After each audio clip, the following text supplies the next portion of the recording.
Hey. So this is my first ever YouTube video for the Chronically Hip page for my YouTube channel. So hopefully you enjoy the name because I don't even know how I came up with that, but I like the little spin on words, the pun. Okay. So here's the thing. Today is the day before my labral reconstruction surgery. And I'm a bit in my feelings. I am very excited to get it over with. Um, I'm having a little bit of anxiety about the whole process because I have to mentally prepare myself for the pain of the surgery and knowing that, hopefully pain management will be really, really great. But it's a whole mental thing. So, how this whole thing started is I was diagnosed with endometriosis last year when I had my excision surgery. I started having some random bladder pain. I ended up going to my pelvic floor therapist. She sent me to a urogynecologist, and the urogynecologist was like, well, I don't think there's anything wrong with your bladder, but let's actually take a look at your hip. And I'm like, what does the hip have to do with anything? Apparently, if the hip isn't stable, basically, if the hip isn't stable, it causes issues with the pudendal nerve, which is right next to the bladder. And so they see a lot of times people have hip issues. So then I went to a sports medicine doctor, and this sports medicine doctor was the one who was like, you have some labral tearing going on.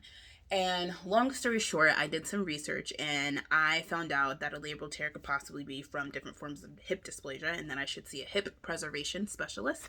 So I went to go see a Dr. Swan, my hip preservation specialist, and he confirmed that I did have a certain form of hip dysplasia called acetabular retroversion. And basically, instead of the hip ball being forward like it's supposed to, it's like rotated backwards, which is why my feet are like this. Okay.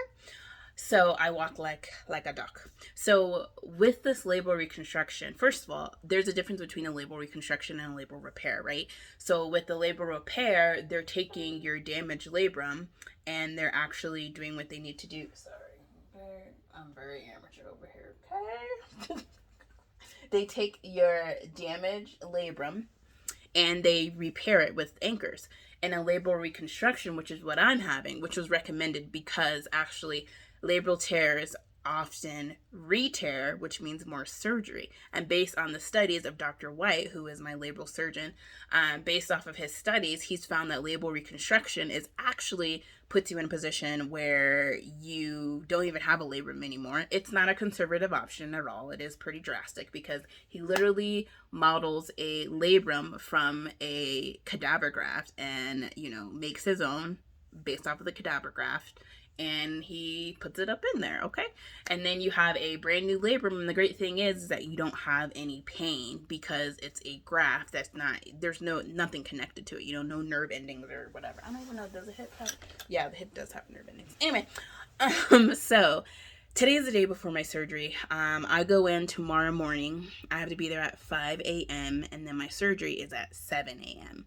And it's going to be over at Porter Adventist Hospital. I've never been to that hospital, but I'm super excited just to finally not be in pain, right? If you've had a labral reconstruction, I would love to hear more about what your experience was like.